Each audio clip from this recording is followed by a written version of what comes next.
Welcome to the Simplify Your Life podcast. It's Coach Simona, and I'm glad you decided to tune in.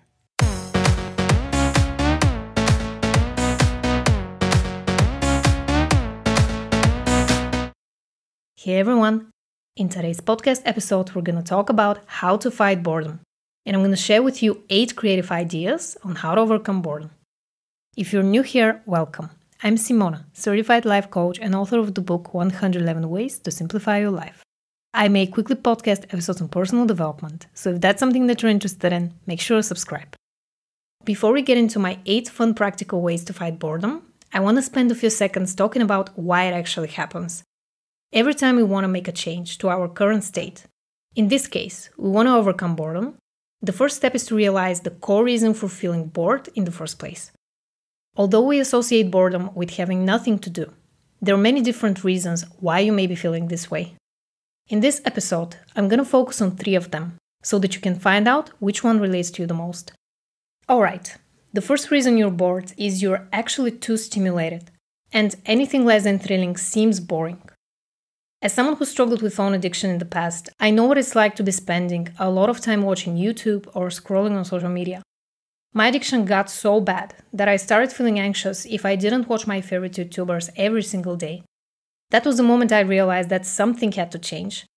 I wanted to find a long-term solution to my problem, not just substitute this addiction with another one. So I started studying my brain. Here's what I found. We all have a sympathetic and parasympathetic nervous system. To put it simply, your sympathetic system is your fight, flight, or freeze system responsible for your survival. It's that part of your brain that's always on the lookout for potential danger, and it's trying to protect you from harm. And your parasympathetic system is your rest and digest system, which means it controls your bodily functions when you're resting and relaxing. When you're overstimulated, you're constantly being in your sympathetic nervous system. Every time you're scrolling through social media or consuming content, your brain is producing dopamine, which is a chemical that it produces every time you expect to get a reward. In this case, you're getting the reward of novelty, meaning you get a dopamine hit every time you see something new or exciting. At some point, you get so addicted to the rush that mundane, everyday activities seem boring and dull. If you want to learn more about my story and how I did a dopamine detox from all kinds of technology, listen to episode 94 next. I will leave a link below. The second reason why you may be feeling bored is because you're understimulated. Funnily enough, not being excited about life can have the exact same detrimental effect as being overly excited. Understimulation comes from a lack of movement, not taking good care of our physical and emotional needs, and in some cases, it may also be a sign of depression. Reason number 3 for feeling bored is you're repressing your emotions. If you often feel bored, that may be a sign that you're actually disconnected from your bodily sensations, and you're not really sure what's wrong, or you simply don't want to open the Pandora box of feelings. If you're used to repressing your feelings, I hear you. I tried everything to be able to feel anything. I know exactly where you're coming from, and I think that episode 108 will be especially helpful for you. I will leave a link to it as well. Now let's get into the fun part. Here are 8 ideas on how to fight boredom. My first tip is to pick up a creative hobby. Creativity is the antidote to boredom. There is no way you can feel bored while you're involved in the creation of something, and you're in a state of flow. Actually, when you think about it, boredom is just a way of perceiving reality. It's a choice. So instead of being bored, focus on being involved. Engage yourself in a creative activity that's exciting enough without being too over the top. Here are a few examples of creative hobbies. Cooking, painting, making music, writing, gardening, sewing, photography. And if you're not sure where to start, pick one for a week and see if it brings you in that state of flow I just mentioned. Now maybe you're wondering, how will I know when I'm in flow? Well, it's very simple. If you forget what time it is while you're doing it, you're in the state of flow. You're absolutely enveloped in whatever it is that you're doing. It becomes your entire experience for an hour or 2. So try out different things and see what works for you. My second idea on how to overcome boredom is to invest in knowledge. If you find learning new things boring, that is because you either haven't found the right subject or medium. What do I mean by this? Some people are visual learners and prefer to watch videos. Others like to read or listen. So find out what is your preferred way of learning and pick a subject that you're genuinely passionate about.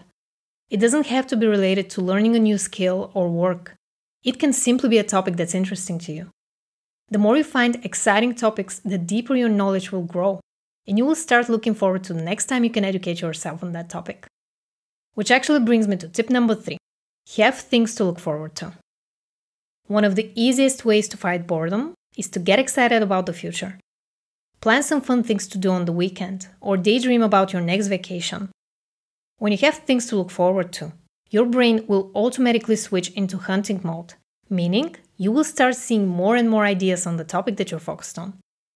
When you get excited about that special date night you planned with your partner, or that self-care Sunday night that you're gonna spend in your pajamas pampering yourself, I promise you, the way you perceive life will completely change, and you will get excited about scheduling things to look forward to in the near future. My next idea on how to overcome boredom is to connect with others. If you're feeling bored, that may be a sign that you're too invested in your own storyline, and maybe you need to reach out to someone else. Call a friend you haven't heard from in a while. Send a funny meme or video to someone who's gonna appreciate it, or help someone in need. The more you socialize, the less focused you're gonna be on your own mind chatter, meaning you will no longer feel bored, disconnected, and alone. Tip number 5 is to take a walk. This is the simplest idea I can give you, but you would be surprised how much your perception of reality can change with just a simple walk. Here's my challenge for you. I want you to go for a walk without looking at your phone or listening to podcasts or music. Just spend 10 minutes getting some fresh air and see what happens. Sometimes the solution to boredom is to honestly walk it off. Maybe you will come up with a fun idea, or you will see something that's going to inspire you. Or maybe you will become comfortable with your own thoughts. Which actually brings me to the next idea on how to fight boredom. Become comfortable with boredom.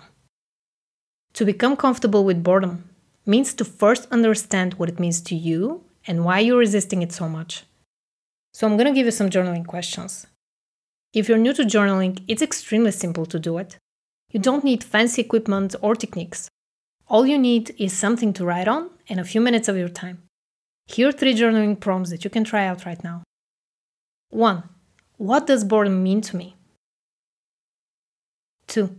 What do I dislike so much about boredom? 3. What will happen if I stay bored? After answering these 3 questions, you can try journaling some more. Write down all of the things that you associate with boredom, all the negative beliefs, and so on.